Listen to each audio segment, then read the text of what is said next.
Today we're taking a look at these NBA matches, which are happening on Monday, December 26, 2022, and giving you match breakdowns, betting tips and predictions in general on these games. Welcome back to High Stakes. Before we dive into our video, don't forget to subscribe and push that notification bell to get notified as soon as we release these sport prediction videos. Also, check out our perks and join the High Stakes membership. Joining the High Stakes membership is easy, is cheap, but it will help a lot in the growth process of this channel. Plus check out our Patreon in the link down below if you want access for our premium picks. Our Patreon is a way for us to help you improve your chances of making more money. Multiple plans are available for each and every one of you. Stop wasting hours of your time searching for bad betting predictions that ends up costing you a lot of time and money. Join the High Stakes Patreon now and get the best betting picks. Going back to our video, we will give you 2 betting picks for each game, a team pick and a total pick based on facts and detailed explanation, so make sure to watch our videos till the end so you don't miss any of our picks. One more thing before we start, check out our new channel High Stakes Props and Parlays, where you can find our player props and parlay picks predictions. You will find the link in the description and comments section below. Utah Jazz vs San Antonio Spurs. The Jazz faced off with the Wizards and earned the victory with a final of 120-112 in their last game.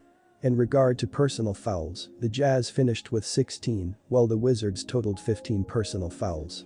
They also converted 7 of their 21 attempts from beyond the arc.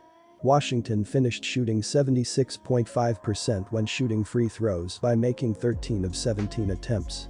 Furthermore, Washington pulled down 37 rebounds, 3 offensive, 34 defensive, and had 3 blocked shots. Washington distributed 20 assists and had 5 steals for this game.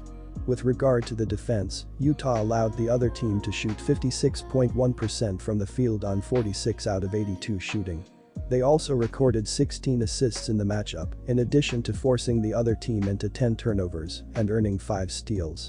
In the matter of grabbing boards, they earned 40 with 8 of them being of the offensive variety.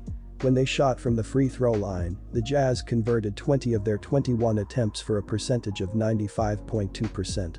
Utah ended the game with a 48.8% field goal percentage, 42 of 86, and made 16 out of their 35 three-point shots. Malik Beasley is a guy who was a factor for this game. Beasley finished shooting 52.9% from the floor, but had no dimes when the game ended. He played 26 minutes played and also snagged 2 boards. He racked up 25 points on 9 out of 17 shooting. The last time they took the court, the Spurs went home defeated by a final of 133-113 against the Magic. The Spurs were able to pull down 25 defensive rebounds and 13 offensive rebounds, for a total of 38 for this game. They coughed it up 13 times, while earning 10 steals in this matchup. The Magic were called for 15 fouls for the game, which took the Spurs to the free throw line for a total of 18 attempts. They were able to knock down 13 of the free throw tries for a clip of 72.2%. Concerning shots from three-point land, San Antonio buried 12 out of 38 attempts, 31.6%. At the conclusion of this game, the Spurs ended up shooting 44 for 97 from the floor, which gave them a rate of 45.4%. The Spurs permitted the Magic to make 50 out of their 87 attempts from the floor, which left them with a rate of 57.5% for the game. They shot 53.1% from three-point range via 17 of 32 and walked away from this one shooting 16 out of 20 at the free throw line, 80.0%. In reference to rebounding, San Antonio allowed Orlando to collect 44 overall, 7 offensive. The Utah Jazz are the better team in this matchup and should dominate here. Looking at the rebounding numbers this year, Utah is 13th with 43.4 total rebounds per game, while San Antonio is 23rd with 42.4 total rebounds per game this season. The defense as of late also shows a divide as the Jazz are allowing 117 points in their previous 4 games, while the Spurs are giving up 120.6 points in their last 5 games, while the offense is heavily in the Jazz's favor as well. All in all, go with the Utah Jazz to win on the road and cover the spread. Our first pick is Utah Jazz minus 5.5 points. Utah comes into this one with a mark of 19-16 so far this year. They have an average of 117.0 points per contest, 4th in the league, while going 47.4% from the field. The Jazz are shooting 37.2% on shots from downtown, 518 of 1,393, and 77.6% from the free throw line.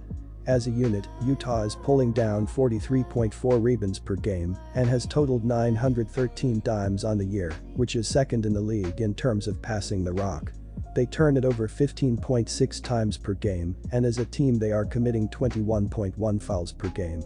The Utah Jazz have been playing well this season and are coming off a 120-112 home win against the Washington Wizards. The Jazz were able to shoot the ball incredibly well as they shot 42 of 86, 48.8% overall, 16 of 35, 45.7% from beyond the arc, and 21 free throw attempts during the game. Shooting guard Malik Beasley led the team as in 26 minutes, he finished with 25 points, 2 rebounds, and 4 steals in the game. Defensively, they need to improve as they allowed 56.1% from the field, 33.3% from beyond the arc, and 17 trips to the charity stripe. They were able to force 11 total turnovers with 5 steals and 3 blocks in the game as well. Defensively, the Jazz have forced 14.6 turnovers on a nightly basis, and they draw 20.5 personal fouls. They give up 34.8% from beyond the arc, and they rank 23rd in basketball in PPG allowed, 115.9. The Jazz defense is giving up a shooting percentage of 48.1%, 1,512 of 3,141, and they surrender 44.0 boards per contest as a group. They rank 10th in basketball in allowing assists with 812 surrendered so far this season. Keldon Johnson ended up having an impact for the Spurs in this contest. Johnson earned 17 points in his 31 minutes on the court and accumulated 4 dimes for the contest. He made 5 out of 14 for this contest, giving him a rate of 35.7% and had 4 rebounds. San Antonio has a record of 10-22 on the campaign. On the offensive side of the court, the Spurs are hitting on 46.5% from the floor, which has them ranked 19th in the league. San Antonio has totaled 3,540 PTS for the year, 110.6 per contest, and they grab 42.4 boards per game. They are earning an assist 27.3 times per contest, 3rd in the league, and they turn the ball over 16.2 times per contest.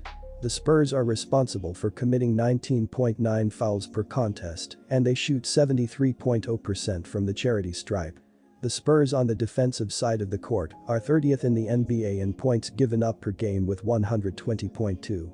They are forcing 15.12s per game and allow teams to shoot 50.6% from the field, 30th in the NBA. The San Antonio defense surrenders 39.3% on three-pointers, 407 of 1,036, and their opposition makes 78.7% of their shots from the free throw line.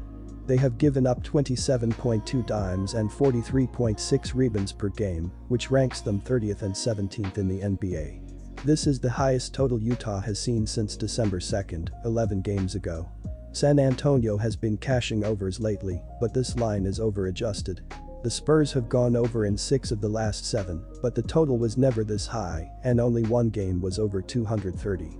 The Spurs are 26th in offensive efficiency according to dunksandthrees.com and will not score enough to send this over the total again. Our second pick is to take the under 236 points.